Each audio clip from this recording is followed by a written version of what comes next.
Welcome to the Bhandwagon podcast, and today is our debut sort of in studio, in living room kind of episode.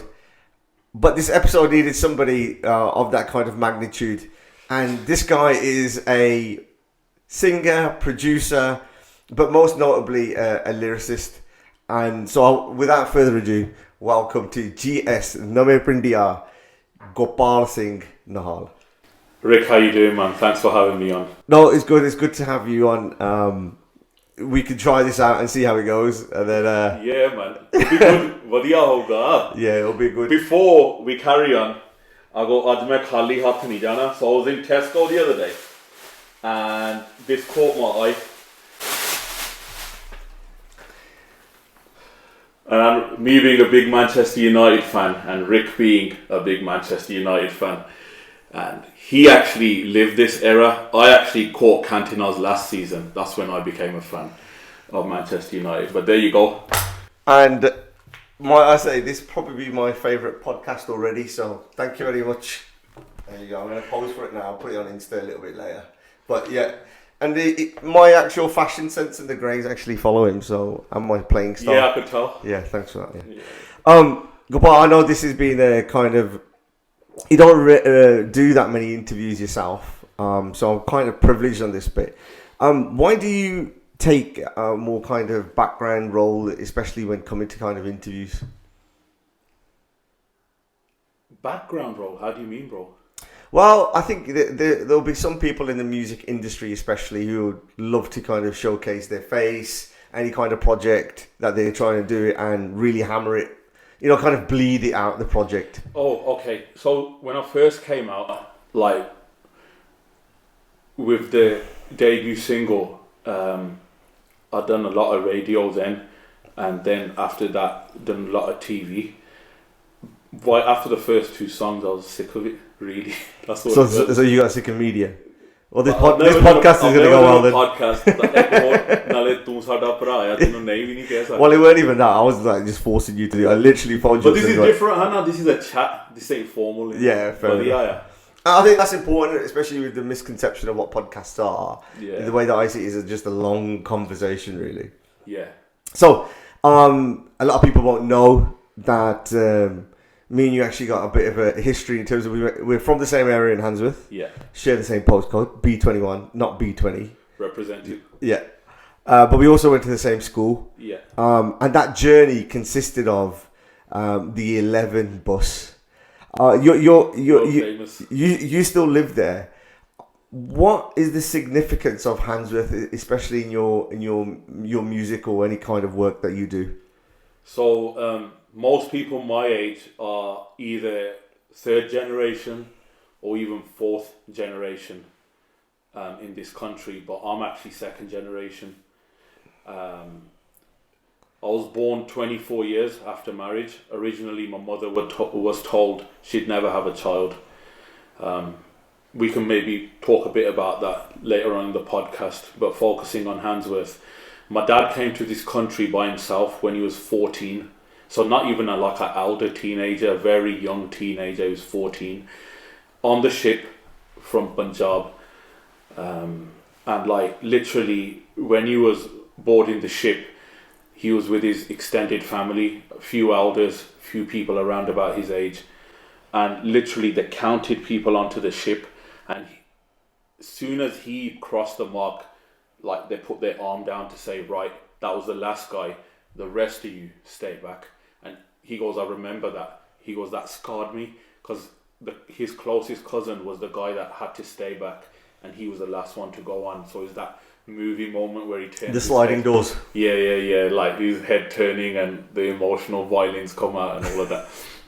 But when he got here, working in the Smethwick area in Handsworth, in the foundries, and all of that. So my roots. Then eventually went back, got married to mum. They came back together. My chache were already here by then. My grandparents were here. But he was the first one, and he was like the guinea pig. So he done his bit and brought the family over. And then he's only lived in Handsworth. And this house that we're currently in I've lived here my whole life, so yeah, it's home in it. It's like, but then like it often gets kind of a bit of a bad reputation to say that it's it's violent, it's area of deprivation and all these things. Do you agree with that, or do you see a different side of it?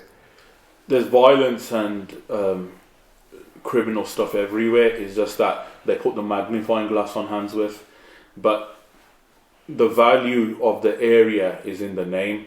Handsworth, what are your hands actually worth? Thodi mehnat kinni hai? What are you doing to give back? Mate, most of the diamonds are from Handsworth, man. When 50 Cent says, I'm the diamond in the dirt, that's us, man. That might be the new tagline that I might use, actually, especially on any of the merchandise. So anyone who's doing merchandise, hook me up, man. Except he goes, I'm the diamond in the dirt that ain't been crowned. Bro, I've been crowned, man. Nice. You get me? You're thinking of lyrics all the time. No, that's his lyrics. No, so like, Handsworth in itself, the way that it is really proud, unique. Man. Yeah, proud. Area full of Punjabis, and as we're moving on now, there's a lot of kind of transmigration within there, going into different areas.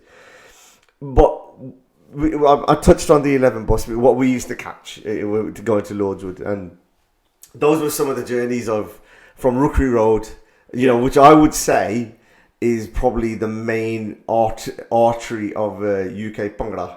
I'm going to say that, yeah. Agreed. Yeah. No one can argue with that. Because I've said it before on podcasts where Sufri used to live and all these, and Jazzy B, all these. Jazzy, Sufri, Deepa, so Shinda. Yeah. Pindajat. You don't need to say any more than that. Yeah. So that journey going into school, going to school, we had to go past kind of 3 main schools. What kind of an education journey was that for you? So your stop was one stop before. I was Bibinarki, opposite Bibinarki in Handsworth. Yeah. So that was like 1 or 2 stops before where I got on. I got on Bolton Road. Going there, it was a struggle because most of the people that went to Lordswood, there was a few from Handsworth, but it was mainly then Winson Green and then the people that actually lived near Lordswood. Mm-hmm. So sometimes I'd be the only one from Lordswood waiting at that stop, and the rest would be George Dixon. But on the way back, because the 11 went past our school before the other schools, then it was us with the upper hand kind of thing, going past them. Well, you had to go for the Windsor Green in itself, so forget the schools, but that was a prison. It depended on who was visited. I'll tell you, a few people sat on that bus. They're in that prison now. Wow, yeah. Well, it used to be, especially when it was kind of like visiting day. What kind of characters were jumping on that bus. But it was wars in it. In my time, it was like fatal 4-way. It was our school, Lordswood, against GD.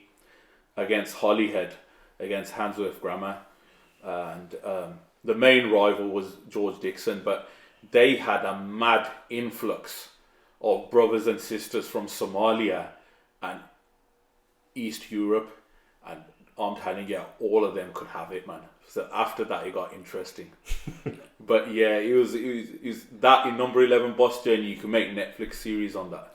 Yeah, so it's like a 26-mile route. It's the biggest bus route in West Midlands. That's what it used to be. I'm not sure where it is Might now. still be. Yeah, it could be.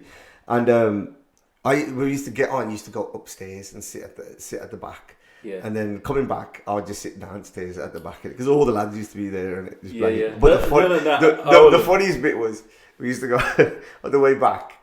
The bus drivers used to be absolutely petrified of George Dixon. And the kids used to be the teachers used to be with them, and they're trying to flag down this bus, and they're halfway in the road trying to flag it down, and the bus driver he's going to the opposite lane. He's going to the opposite lane. So I ain't staying there. Go arch it because he doesn't want them to come on.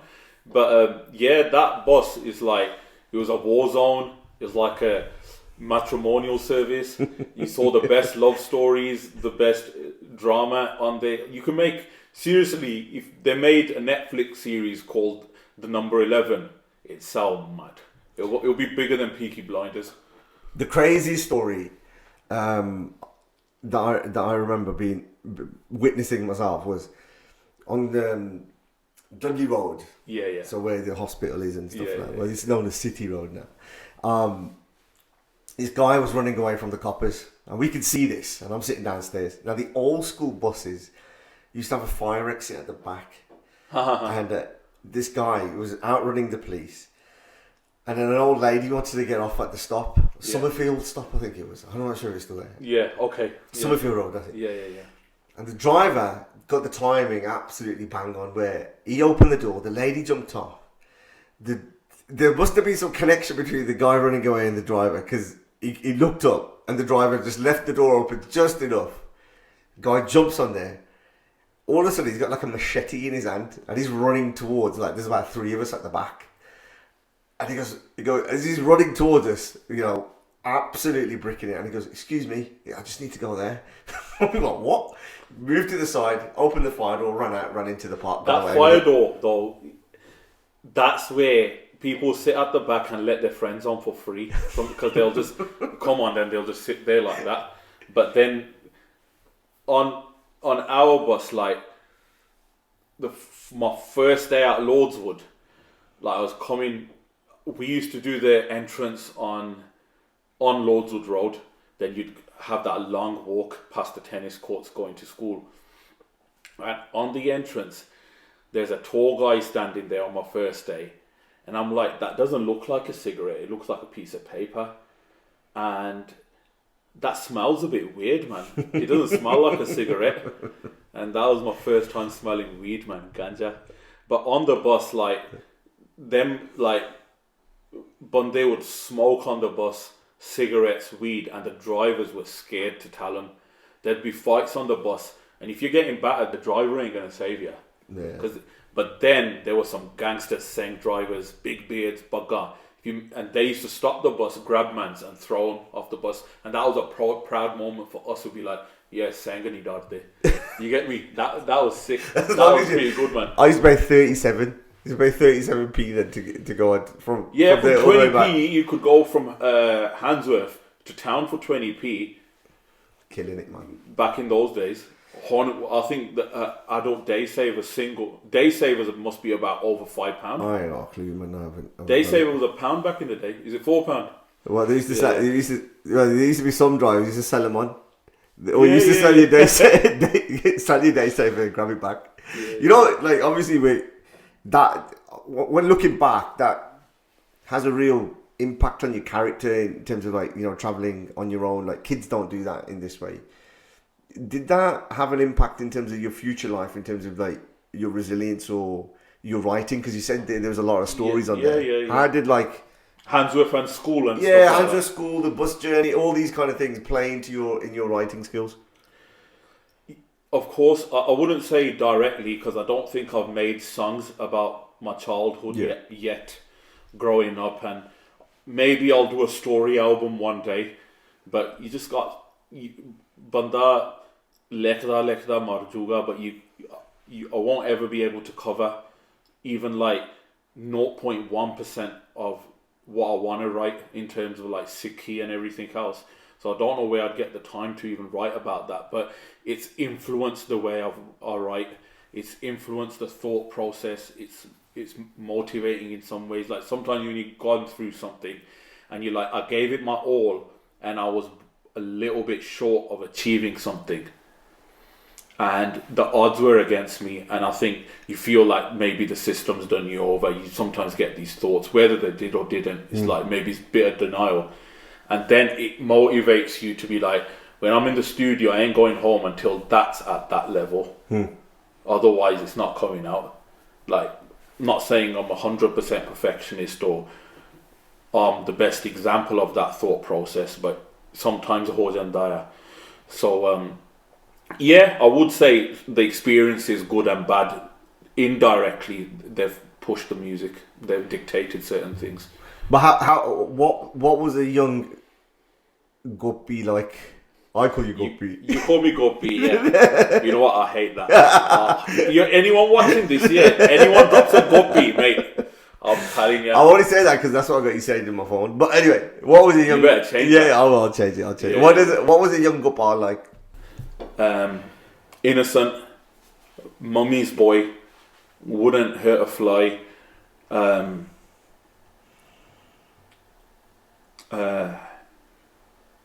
Will have to do all my part before I could have a drop of water.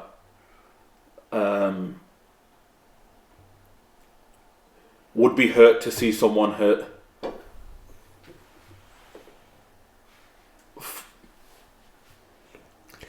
Open-hearted. I was a good kid, man. I was healthy, but I was good. I wasn't no bad man or bully kids at school. None of that, man. Some people, they'll come on and they'll act like, there's something tough or that. Nah, man.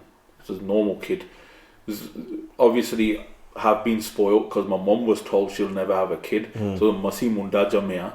You get me? So, they were going to do that extra bit of lard bear, maybe compared to other parents. Was well looked after, well raised in a homely family, good family environment, Gurdwara environment, Sikh Sangat environment, protected from a lot of bad things. Yeah, man, I was a good kid, man, and I wish I could be that good again. So what do you think? What were some of the challenges that you were facing as well? Because it was in some ways that bus journey was a lonely experience. Sometimes you'd be with 10 friends and you'll still be lonely. Yeah. And then you've obviously got the Sangat at the Gurdwara where you did a lot of your learning. And it could be lonely there as well. You could be sat with 100 people and they're all singing the Kirtan. You just shouldn't say the Kirtan. You'll be singing along to Kirtan, to Shabd, Maharaji's Bani. And sometimes the only thing in the world that will make you forget, for me, of what you're going through, what you've gone through, is Kirtan. That's why, you know what? The music industry is like, people see Kirtan as a genre of music. It's not a genre of music. Lok jane ek geet hai, ek to Brahm Vichar. People think this, when we sing Bani, we read Bani, it's a song. It's not a song. It's a way to try and explore who God is, what is our connection or what is supposed to be with God. Music is fortunate that it's got a place in Guru Granth Sahib Ji Maharaj. Imagine there's millions of rags, hundreds and thousands of rags. We can only imagine because we don't know what our Guru's thought process would have been and said, right, that rag will be associated with this shabd. But that shabd will start in this rag. This rag gets a place in Guru Granth Sahib Ji, but this rag doesn't make the cut. How do we know what our Guru's thought process was? These things always boggle me. When we all make songs in Pairvi, everyone loves Pairvi. Sometimes Frenzy will say to me, "Giza sara kuch tu Pairvi chi banai jana, minor scale." He goes, "Tu thoda ja sarang dekh la, darbari dekh la." But Pairvi isn't a rag that's in Guru Granth Sahib Ji Maharaj's Bani, but the ragis and dadis use that rag a lot to sing. It's that those kind of things boggle me a lot. It makes me think, if I ever met Maharaj, that's one question I'd ask, like, what was the thought process?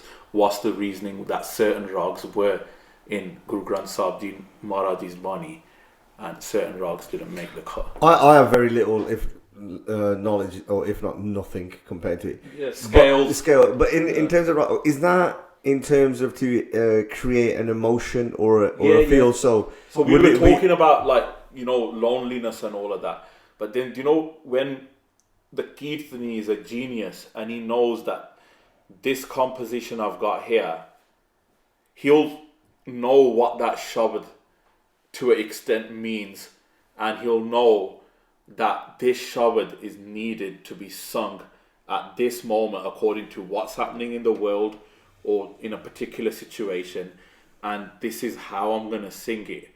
And then when that shabd is sung by a Kirtani who lives by the shabd, because you know commercial kirtani that everyone look up to, they'll be singing Khalsa Mero Roop Hai Khas, but then they're shaping their beard.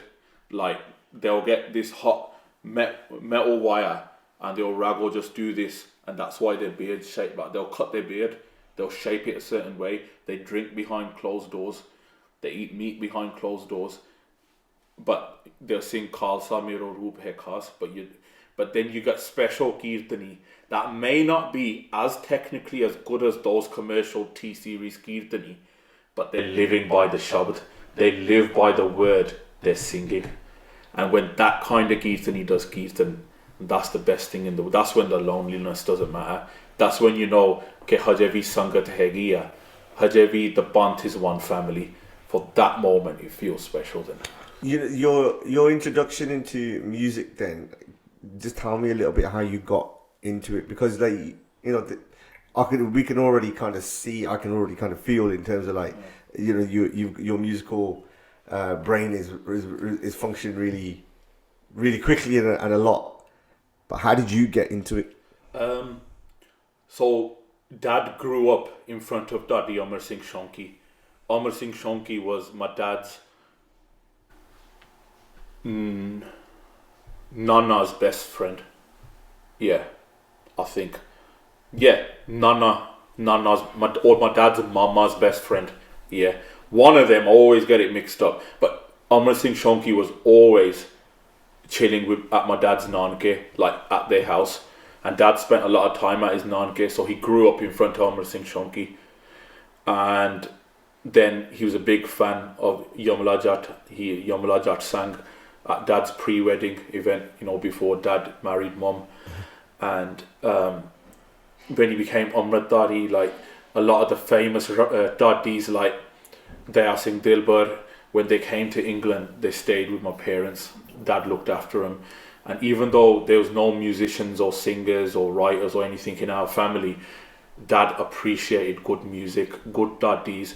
When big Kirtani, Ustad level Kirtani like Dharm Singh Zakhmi came to the UK, Dad would go to all the Gurdwara to record them on spools. He'll come home to listen to it. He'd record Dadis.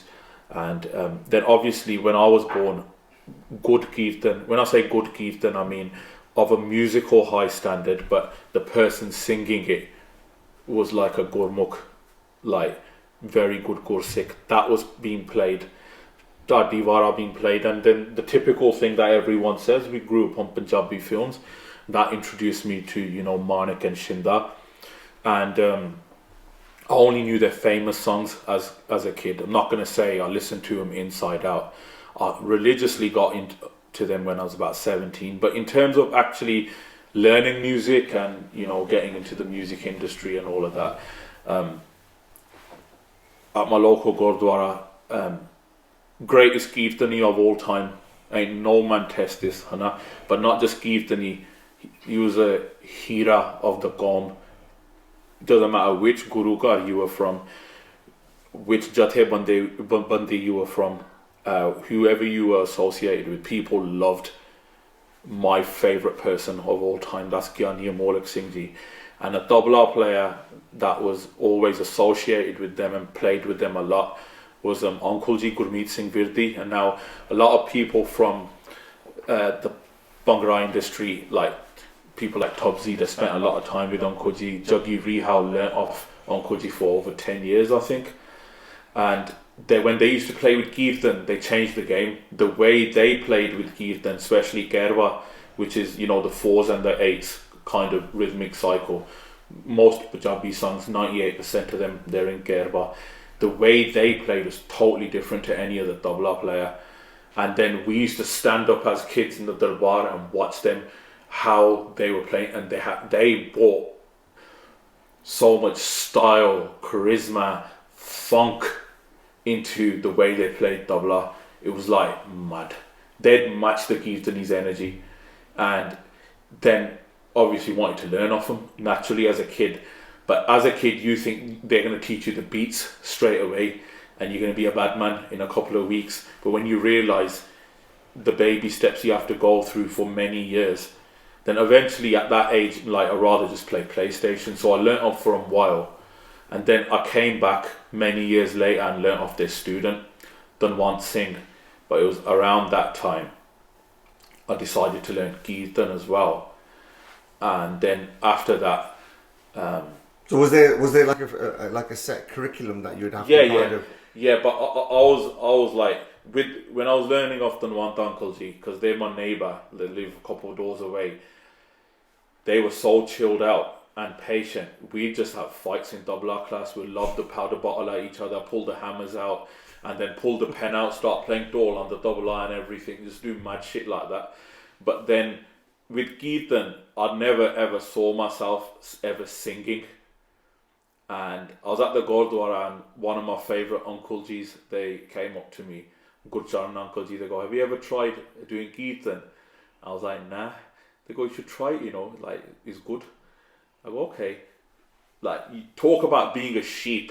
I walked into the Kirtan class on the same day. I go, can I learn Kirtan, please? And the Kirtan teacher, Amritpal Singh, one of the most patient people I've met in my life, so skilled. He'd have 12 people singing the shabd. He'd have 2 vajje turned the other way. He'd play the tune on both vajje with the vajja facing the other way. So imagine the keys are facing you, and he's playing the tune note for note on both vajje at the same time. He's watching and listening to everyone sing, and he'd be like, okay, you just hit the wrong note, it's supposed to be like this. And then he'd go and help them. And he looked at me and thought, there's no way you're singing. And he'd be like, all right, go into the other room. A couple of my students are in there. Get them to show you the scales and a bit of sarigam and all of that. But I was a rebel. And you should never do this. Anyone learning music or wants to learn. Is this your LT bit coming out? This is the LT bit. I'd say to my teacher, you know what, this tune you're teaching me sounds... In my head, I'd be like, it's like a nursery rhyme in it. And then I'd bring a CD player in and I'd play some mad tune, like a shab. I go, yo, teach me this tune. And this guy wasn't a typical ustad, like, get out, who are you to tell me? Be like, okay, we'll do a deal. You do one shabad from my syllabus that I've set up. If you get it right, the next week I'll teach you that tune. So it's 1 week my choice, 1 week teacher choice. But no ustad ever does that. It's just that he was so kind. And he didn't ever put the ustad thing on us. But when I started learning off Sudarshan Singh, who's played double on our latest album, City of God, on one of the songs, best UK born double R player, period. That you can't test him, like. And then he taught me the first lesson in music is respect. Respecting your teacher, respecting the art, respecting your instrument. And loyalty, qadar, adab, all of these things. And then I looked back and thought, yo, I was an idiot to those teachers, man.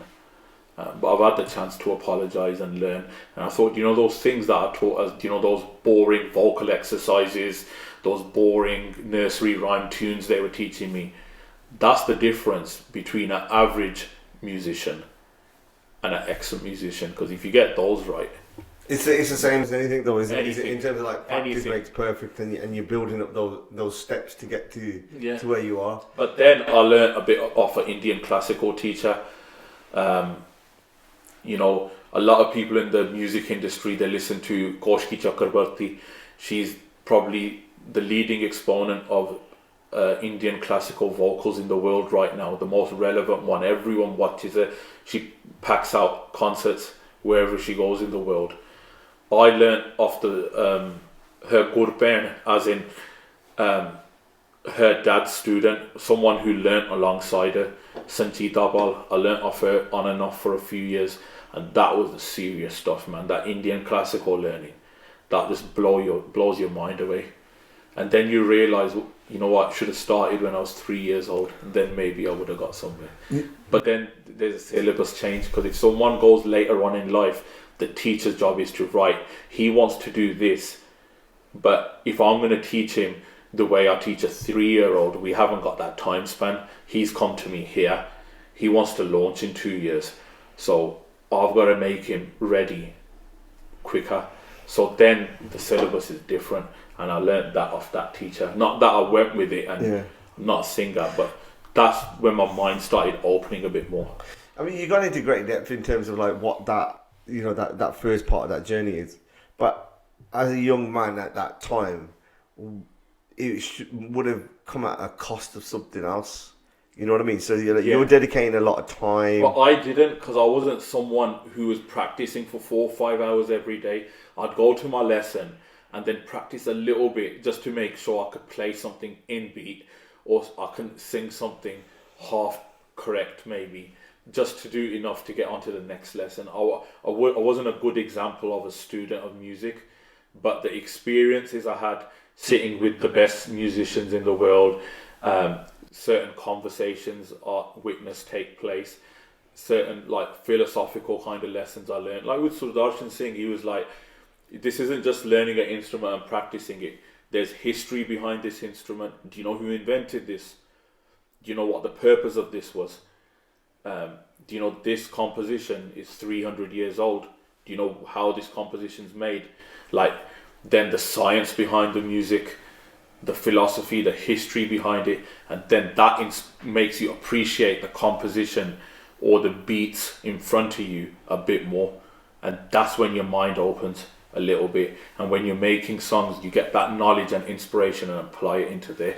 But I wouldn't say I was a good example of a music student who listened to everything and practiced hard when I got home. Does it annoy you in terms of like, you're talking about it in a very scientific manner? Does it bother you in terms of how the approach of the current industry is, like how their approach to music? I don't think most people in the industry respect music. What do you mean? They don't respect the art. They use it as a tool. They just use it as What, for fame and money? Fame and money, yeah. What else, Hannah? And they just think it's a joke, innit? But don't want to talk about it too long. But I'm going to say a few things now. But it's the truth. The oldest and first religion on earth was Hinduism, and I'll give you one example of an instrument. The first ever drum beat that was made was when Hindu god Lord Shiva killed his enemy and stretched skin over a massive hole in the earth, and then played the first ever drum beat ever to be played in the world. And then at one point he created a mardangam that looks like a dolki, but it's more classically played, massive. People still play it today. And he created that and he gave it to his son Ganesh to play. The Rudra Veena, which then became the Veena, then it became the sitar. People don't know these things. Like the rags that were composed then, Hannah, Bhairavi, the rag that I mentioned before, is actually a name of a Hindu goddess that was a reincarnation of, Shivji's wife Parvati. But people might laugh at these things, but to me that was like, obviously for us, Guru Nanak Dev Ji's everything. No one's parallel to them, no one's above them. And we're taught Ram, Rahim, Puran, Quran, Anek Kehe Mat Ek Na Manyo. Doesn't matter what the spiritual texts of other religions say, we follow our Guru. That's what we follow. But we still, Gurbani speaks about these religions in some formal way because they're still relevant learning. And then our Sikh Gurus obviously had a system where they thought, okay, these rags get to be included in Bani. Music gets a place in Guru Granth Sahib Ji's Bani. Guru Granth Sahib Ji Maharaj, who are our living and eternal Guru, who we bow in front of, who we were told, ke sab Sikhan ko hukam hai. Not benti, not a request, it's a demand, it's a command of our 10th Guru that this is your Guru forever now. Doesn't matter what happens. Jo mangana, ito mangana, kito hor nahi mangana. And then Bhai Mardana Ji, Puran Brahmgyani Mahapurkh, we know they were a pure soul because even their Bani is in Guru Granth Sahib Ji Maharaj. Eventually, it's a very long story. When they had the rabab in their hands, Guru Nanak Dev Ji said, play. Bhai Mardana Ji said, I've never learned, I don't even know what this is. They go, don't worry, play, God will send the blessings. Tusi bajao ta sahi. They played the Rabab Guru Nanak Dev Ji sang. The Mool Mantar, the beginning of Guru Granth Sahib Ji Maharaj, the strongest mantra to ever exist. Guru Nanak Dev Ji went into the river for 3 years to bring that Mool Mantra for us. When they came out, they sang the Mool Mantra. They didn't speak it. Hana? Music's a part of us. Our gurus invented instruments. But even not just the classical way, rag type singing like Drupad, Hove, Tamar, Hove, these are old school styles of singing, very difficult styles. But then Guru Har Gobind Ji introduced Dadis, the folk side of singing as well. And our gurus always stood against the system. So when Jahangir built his takht and he said, this is the highest takht, any other emperor or king or leader, their takht has to be lower than this. Guru Har Gobind Ji turned around and said, nah, we're going to make our takht higher than yours and we're going to call it Akal Takht, you know, the takht of God. Then he got a throne made of diamonds shaped like a peacock and he sat on top of that. And Guru Har Gobind Ji found out, they go, okay, there were some peacocks in their garden. They go, we're going to make an instrument now shaped like a peacock. It's called the Taus. And they go, that peacock that he's got, that throne, he sits on that to oppress. This peacock, our instrument, will sing the praises of the Lord.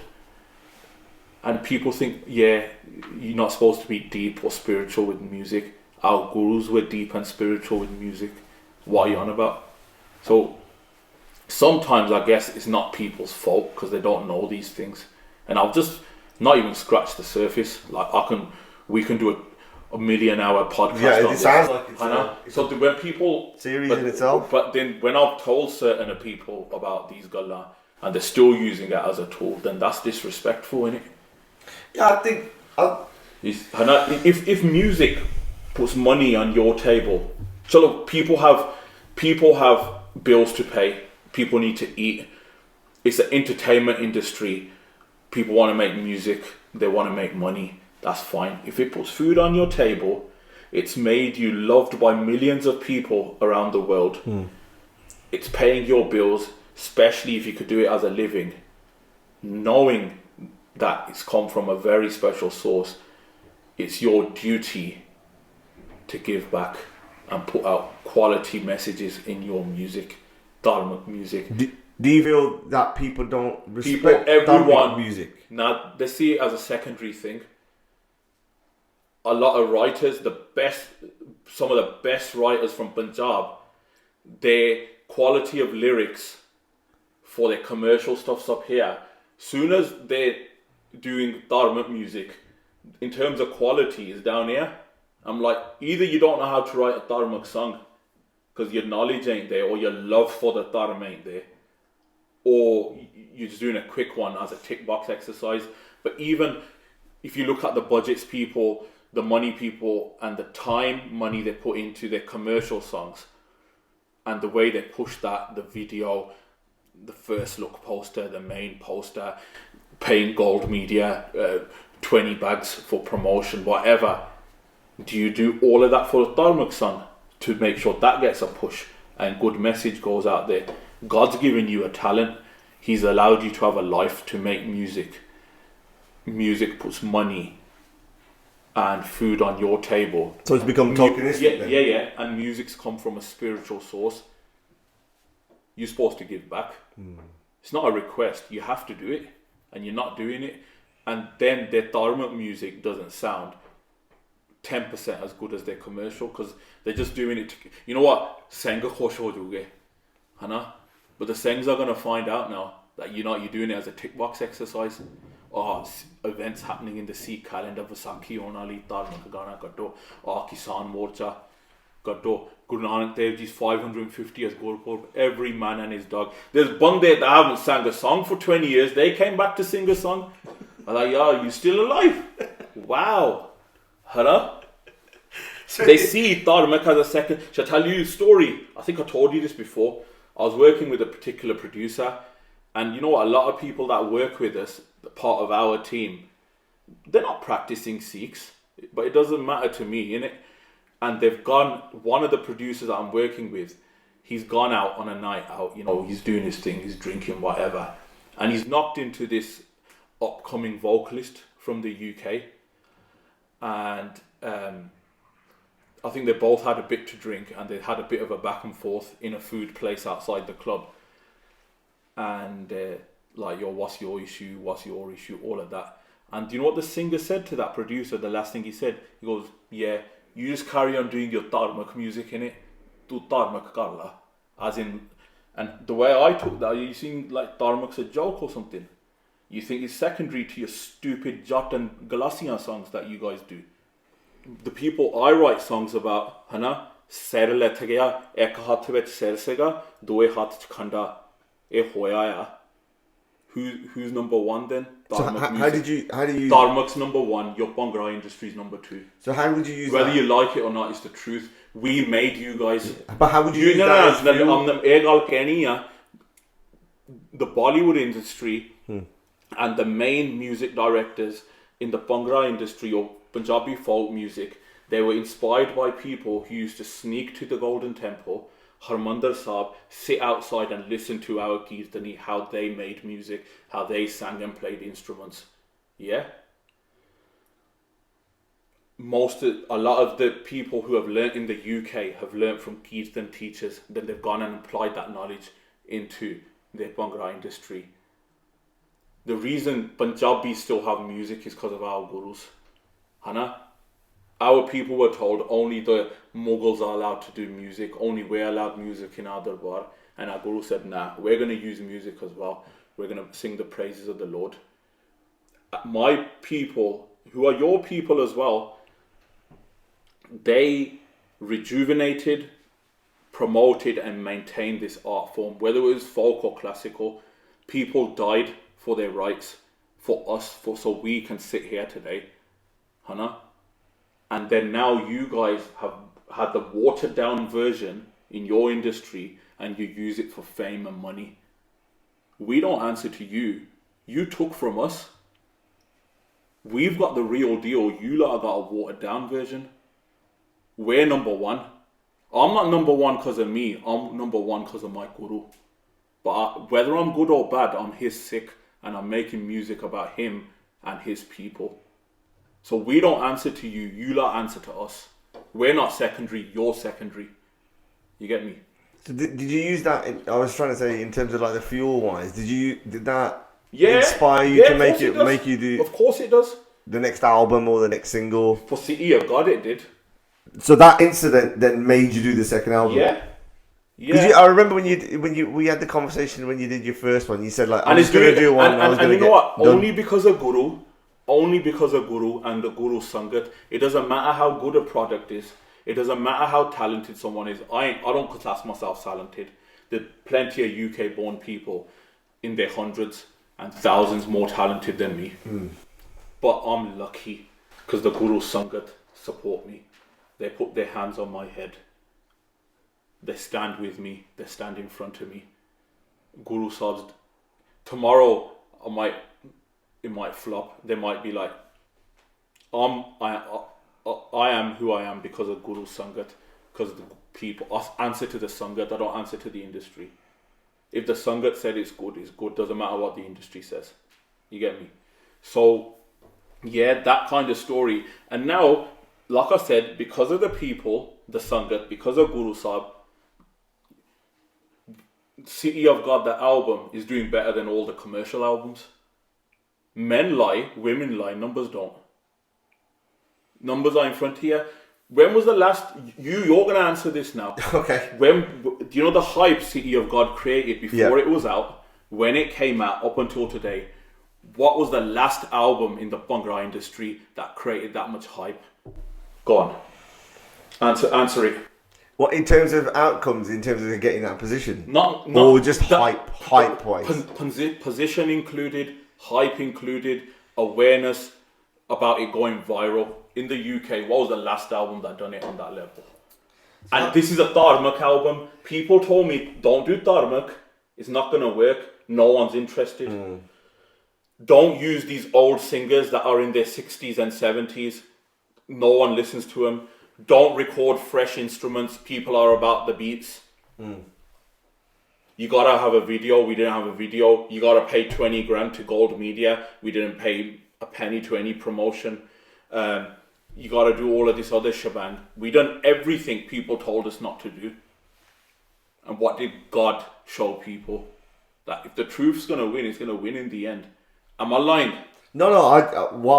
But tell me, what was the last album that people? You told me this. Yeah. People are asking you, when's that album coming out? Because the way we built it up. Yeah, I think looking at it, it was one of the best kind of promo schedule, to the point where people were ringing you and saying, "It's got to come out now. Come on, when's it coming out? Because the build up of it was excellent." Do you know when we dropped the Dwabba block? Yeah. Artwork. It was part of the build up. They go, "We can't find the song on Spotify." I'm like, Giza, I told you that we're gonna introduce some of the songs as concepts. But did you take then in terms of like? I'll answer your question. Yeah. I think you've got to.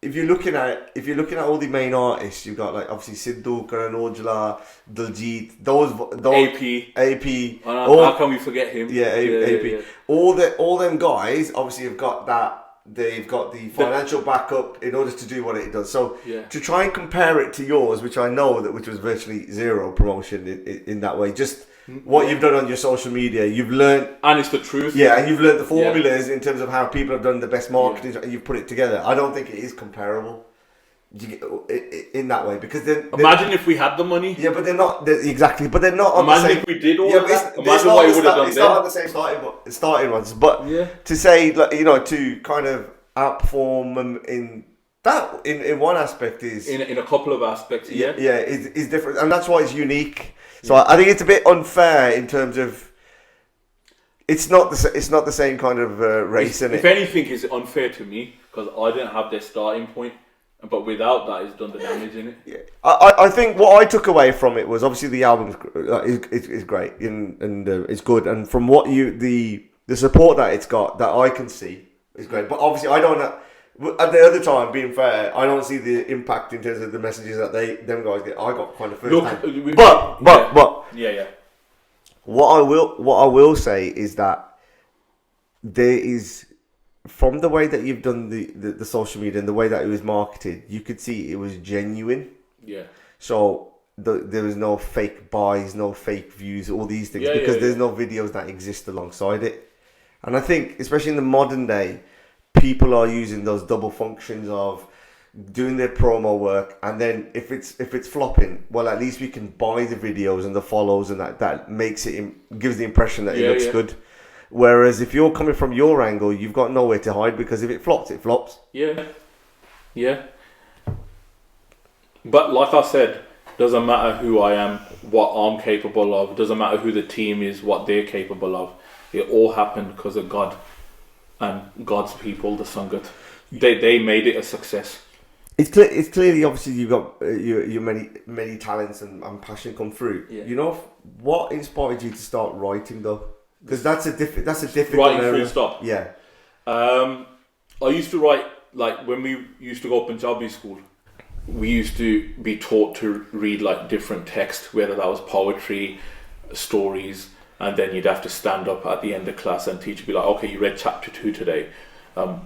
Tell us about the characters in there. Tell us what's happening. Tell us about who's the evil character, all of that. But got exposed to Punjabi poetry very quickly, and I used to try and write very simple poetry. Then I just went to the Mela one year, and I was Handsworth Mela. Yeah, world famous Handsworth Mela. You know that. And I was already writing Punjabi poetry, trivial stuff, nothing too deep. And I heard Dr. Dre beat, the Forgot About Dre, and all of a sudden I heard like Gavishri Daddy vocals on top. Is this Immortals? That was the birth of the Immortals. Sorry, that was the first album, and I thought, this is sick, man. This is mad. And then next year, again, year after, and every year they drop a fresh album. They started that movement, and eventually I thought, you know what? I think I should try and write a song, because you've done a bit of learnt a very little bit of Kirtan, tabla, Indian classical, and already write Punjabi poetry. Let's try and do something.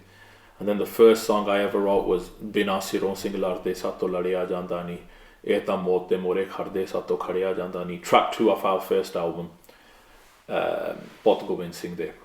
And and that's how it began. So did you have a single first though? Shere Panjab was our official single in the setup we've got now. So from the point when you started writing was what year to when you released? I think end of 2009 I began writing. And your first release was 2018. 18. Oh, so 9 years then, yeah. But I wasn't writing for 9 years. It was on and off. And like, there's probably a chunk of 5-6 years in that I didn't write. So like knowing from your kind of your purist mindset in terms of putting this stuff, how did you? What was it? Was there any apprehension of how it would be received in terms of like you said it yourself in terms of numbers don't lie? Yeah. Okay. So the first ever time we released a song, we didn't care about charts. It's not the main thing we care about now. It's more about putting a good message out, enjoying making the song. Hopefully, people enjoy listening to it, and music naturally generates money. Obviously, especially with us UK lot, we're taught that, maybe I don't think this is taught properly in other countries, but we're taught never to make money out of dharma. So we're like, okay, all of the earnings need to we don't even cover our costs with the money. What we've paid to make that music for studio, for musicians, singers. Money that's generated, it goes to a charity called Your Seva that operate on 100% donation policy, so they don't take no cut. All the money you give goes to this where it needs to go to, and they look after Shaheed and poverty-stricken families in Punjab. So it was like, that's how it began, man. Like the Shere Panjab song, wrote it, my mate gave me Bakshi Billa's number. I go, look, Baji, ye gana likhya, like composition we try kiti. It's about 3 or 4 different song compositions, like chopped up, put together. Yeah. And he goes, bahut vadiya main ga denda hai. And then we thought he was going to record it in India, send it over. But then he came to England anyway, and I still remember I lost my job, and I was working at Domino's as a stop-off job, so there weren't no gaps in employment. And I had £100 in my bank account, and my tyre I was delivering the pizza, so my tyres needed changing by law, and that was going to cost, I think, between 120 and 160, and I would have to pay for petrol, so I can diesel, sorry, to be specific, and so I could run the car. And at the same time, Bakshi Baji said, this is how much the vocals are going to be, but I've only got £100. But then I remember at that point, it was the first ever time at the age of 27, I asked my dad for money. Never asked my dad for money. And I go, look, I'm getting paid next month. They're holding a month's wages in hand. I'll pay you back in it. And he goes, don't worry about it. He goes, because it's for your tyres, just have it. So he gave that petrol. And then I had £100 to pay Bakshi, but it was a lot more than that. And I remember 2 of my friends who are still my closest one day, when it comes to pushing the songs, they put £100 down each as well. I'll never forget that. In my Domino's uniform, picking Bakshi up to take him to the studio. But we went and met him first as well, a few days before. And I remember passing the envelope over. Before that, I had my £100. One friend put 100 in, and the other friend put 100 in. He gave him the envelope, and I still remember that. That always makes me emotional. That point, that I didn't have enough money to pay him, and although when they cut it and they go, you dare try and return us that money ever, they go, we're with you. And whether they write or sing or whatever, they're not industry bundy. They go, but we're stood here. And it's grown from that point there to what it is now. Gopal, you were talking earlier around sort of your first single. It's a bit of a jump then to go from a single to an album. Yeah. What was the thinking around that? So I was in Pure Veggie on Soul Road, and before Shere Panjab came out, played Baji Huni the song, they go, you need to think about the next song, you need to think about album. So I started laughing, go, you're going to pick an album, man. Like, I go, I ain't joking, innit? So that's how the album thing came about. We made Puth Gobind Singh. Those songs were written relatively quickly, vocals got recorded. In terms of production music, you know how we got a dining table here? Imagine making an album in 3 days on a dining table, on a laptop, and then there's one headphone jack that's snapped in the laptop, so you can't put headphones in. The Bluetooth thing's messed on the laptop. You can't plug speakers in, it won't connect to speakers. The MIDI keyboard, you can't plug that in because the jack's like broken. Then we were playing pieces. You know, your kids might have an iPad, they play on the iPad. There's a little kiddie thing called GarageBand. We loaded the keyboard on there, played the pieces on that. That was out of sync. So you press the key and the sound will come out 2 seconds later. So if you're playing a combination of keys, a piece, you can't hear it as you're playing it because the sound's coming out delayed 1-2 seconds later. So we played pieces on that, saved it, emailed it to ourselves, downloaded it from the laptop and put it into the production software. And I just really wanted to get an album out because who's the last lyricist that said, oh, we've done a lyrically led album where the lyricist has written everything, chosen who's going to sing, chosen the compositions, chosen the vibes on each track, and the songwriter. Because this is another thing in the industry, people see lyricists as a secondary thing. So was it like, was it ego driving it, it? Yeah, I'm an egotistical person. I ain't humble. Only the greatest beings on earth. You know, Bani says, Brahmgyani hai sabte ucha, man apne hai sabte nicha. The Puran Brahmgyani, the highest level of saint, even though spiritually and in terms of spiritual power he's the highest, he's the most humble. Only great spiritual people are humble. Do you know what Gurbani teaches humility is? There ain't no humble people in this world, mate. And I'm telling you on camera, on this set, that I am an egotistical person. Ego drove it because people saw lyrics as a secondary thing. Oh, we just need the bars to fit the beat. Oh, the singer is badass, as long as we got lyrics that will fit this composition. Like, it doesn't matter what they are. But even if the lyricist, bro, Manik couldn't come out on the level he did until he met Dev Trikeala. But Trikeala goes, "Main banda labda siga to sing these galiyan." I found Manik, but same goes for Manik. He was finding someone who could write like that. They were each other's backbone. They were one soul. Yeah. No one ever heard of Sardul until Swaran Sivia wrote for him and brought him out properly. The lyricist made Sardul Sikandar. Until then, he was Manik and Shinda's Wajah player. You get me? And that's Sardul, one of the greatest, if not the greatest Punjabi all-round singer in history. The lyricist made him, man. Surinder Shinda, he was classically trained by Jaswant Bamra, one of the greatest Punjabi music teachers of all time. He was singing duets. Who went to him and said, no, sing solo, sing Galiyan? Dev Trikeala, he saw that in him. If Trikeala didn't see that, we wouldn't say that to him, we wouldn't have seen John Amor and all of that. It was the lyricist that made him. Whether people like it or not, you know, if lyricists don't write, what are you going to release? Instrumentals. What a singer's going to do, just mumble on the song like that, you ain't got nothing to sing.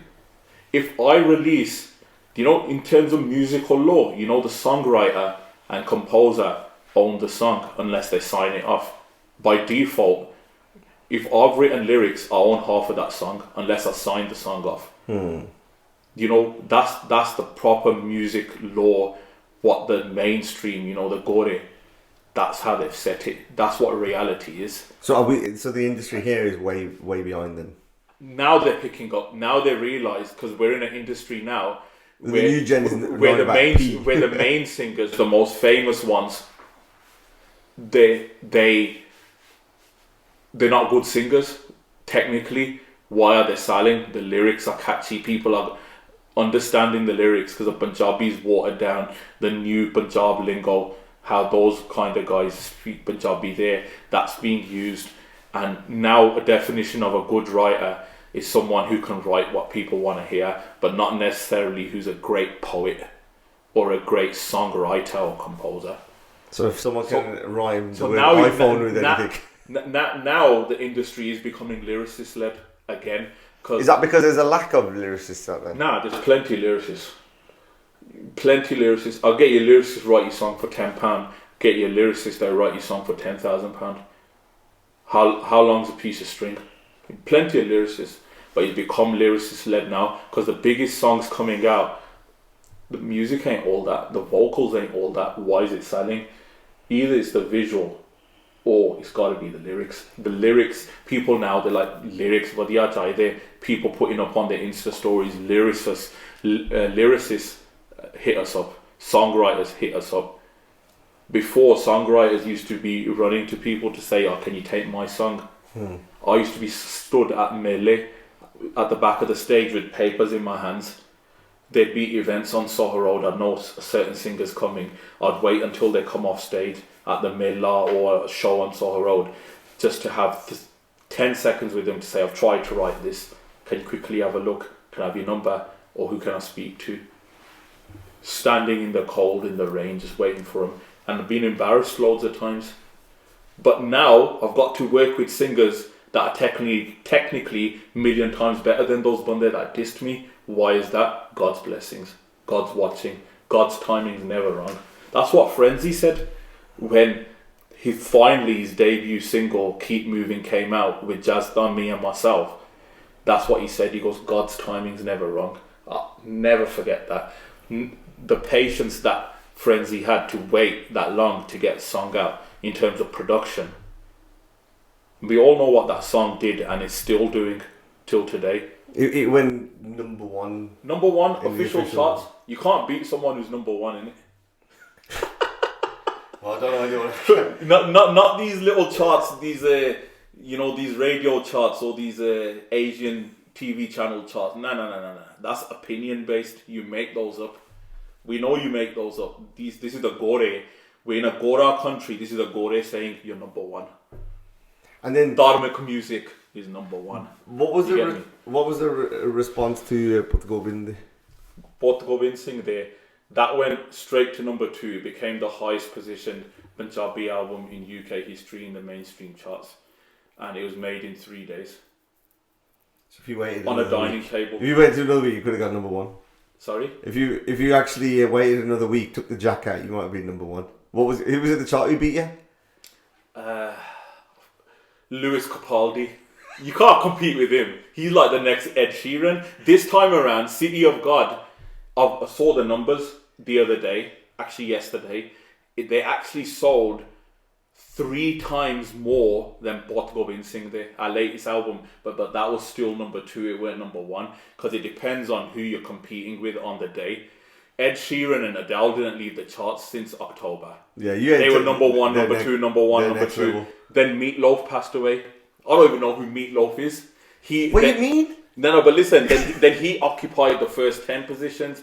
The day we were coming out, Jamie Webster's coming out on the same day, and I never used to think about charts until Shere Panjab, it came out, and all of a sudden there's an announcement on social media. This is the first ever Dharmik song to go mainstream, and then after that it just messes with your head, man, because you're like, okay, if that done that, the next one has to beat it. If we've done this, the next one has to beat it, and it shouldn't be like that. So is this the ego bit coming out where you were trying to... And then City of God, it went number 2 again, and it just didn't go number 1. But you know the guys that are spending over £100,000 on promotion, they're doing all these gimmicks, music videos, and you are the most popular artist in the world. You lot should be number 3, 2, and 1, but most of you aren't in it. You get me? I'm not doing anything. I'm doing stuff that you're telling me won't work. But the Sangat, you're telling me Dharma music ain't gonna work. But the people are saying that we want this. That's why it's been number 2 twice now. Did you get any? That's the highest position. 3 albums have held that position. 2 of them are Dharmik albums by our team. So did you? So you know what? Congratulations. Sorry to cut you out. Yeah, again. no, it's fine. Congratulations in advance to whoever goes number 1. It's going to be one of these mainstream Punjabi artists who probably, who everyone knows and everyone aspires to. It will be them, but you're supposed to be number 1, aren't you? Because you're the best. Hada? I'm not the best. I ain't talented. Did you get anybody reaching out from a non-Asian background about the album? Yeah, they go, we're loving the beats. So credit to the producers and musicians. No, I mean like from radio stations, national radio stations, or it was just like... They'll be in trouble if they talk about it. If they mention how viral City of God went in terms of hype, how it performed, and then it wasn't that the album was there for 5 minutes and they took a screenshot. It then went into the official charts, and you got to stay there for like over a week to be like, top 10, and then it's top 10 in there. They'll be like, we can't argue with that. Guru Sangat. Yeah. And you know what? The guys that are relevant now in the industry, the guys at the top, I'm talking about singers, whether that's UK or there, do you know when they're performing at weddings or in the clubs, the people dancing in their 20s or 30s, or the 19-8-year-old like college kids, those are the only people that listen to the music. When we release a song, you get toddlers, teenagers in their 20s and 30s, all the way up to elderly men and women in their 80s and 90s. When I walk down Soho Road and a Bibi's walking with a stick, and she stops and she goes, "What the album suni si main teri?" And her hands got on top of my head. The mainstream ain't got that. Gyon Guru Sangat, the mainstream ain't got that. Someone like me who at times feel that I'm not worth much or I'm not talented or like that, that lonely, worthless type of feeling. The Guru Sangat make me feel that I'm worth something. They make an ant feel like a king. So what do you feel pressure now to do something else in the future? We got a single this year focusing on that. That's special. That song is for me. After that, man, because you got to remember this album was made, produced and written by people who got 9 to 5s. They only do music as a hobby or as a side hustle when they get time. We're not part of this industry, man. We're having fun. We're like, imagine someone who plays football once a week, 5-a-side at Power League or Goals, and he could compete with Premiership players. That's what we're doing. If you want to look at it in hindsight, that's what we're doing. And what lessons did you learn from this experience? Because like the first lesson from your first album, of all the singers you've learned, I'm guessing, hopefully that you learned different lessons in doing that. Have you learned anything from this one? Because don't listen to anyone. Only listen to what in your team. Don't listen to artists that are not involved in the project. Only listen to artists involved in the project. Always put Guru Sangat number 1. Listen to them, because the blessing they're going to give, no other person in the world can give. That's the biggest. And doesn't matter what anyone's making, what they're releasing, how they're releasing it. You make what you want to make, how you want to make it, and how you want to release it. And I already knew that, but that realization got even bigger with City of God. But second biggest thing I'd say is the power of collaboration. If you YouTube making of the Black Album by Jay-Z or making of 2001 by Dr. Dre, they'll show you clips of people in the studio. There's 25 people in the studio. Jay-Z sat in the middle, Dr. Dre sat in the middle. All of those 25 people have a purpose. Jay-Z knows I can probably play or do this on my song myself, but I might as well call him in because I want the best result. And then they're not scared to show the world that 25 people made this one song. Even though it's Jay-Z's song, he's fronted it. They're not scared to tell. Apne bande in this industry, because it's their song, it'll just be them. So don't be scared to collaborate and put the best people in the best positions for you to get the best possible product. And don't be scared to admit it, because the guys that are absolutely top of the game in the world of music, the Jay-Z's, the Beyoncé's, the Dr. Dre's, they're not scared to admit they collaborated. they're not scared to admit who their team is. They're not. Dr. Dre would still Dre. People remember the keys. He didn't play that. Scott Storch played that, and he comes out and he says it. He didn't write the lyrics. Jay-Z wrote the lyrics. He comes out and says that. People still say it's Dr. Dre's song. And he's just admitted the main element of the music, the chords, the keys, and the lyrics have nothing to do with, he didn't do that. He probably directed them, probably inspired them, said the right things at the right time to get that result. That's what I was trying to do with this album. And hopefully the documentary and my Insta's shown everyone who's involved and who played a big part in making what. And if we do it again, it's going to be even bigger collaboration. Just going to bring this to a close at this point, mate. Yeah. Is there anything, this is the Bandwagon podcast, and I give this opportunity to all the guests. If there's a bandwagon that they want to jump on or jump off, or is there anything that they just want to get off their chest? I just want to say one thing, and I didn't plan on saying this. While I've been in this industry, I've intentionally and unintentionally upset a lot of people. I've made loads of mistakes. I've said wrong things and done wrong things, and I just hope I have the opportunity to meet all of those people in person and admit my mistake, pray I don't make that mistake again, and hopefully those people can forgive me and put my hands up. And people who have done me wrong, use me as a stepping stone or whatever, hopefully I have the power to forgive them. That's all I want to say. Hopefully I have the power to ask for forgiveness and forgive, because if I can do that, I'll be 99% where I need to be in life, I think. Thank you, Gopal. It's been an experience. Really enjoyed the passion and gone through there, and then obviously this whole new thing as well, so I'm sure we're definitely going to get you back on it at some point. Thanks, mate. Thank you, bro. Respect. All the best.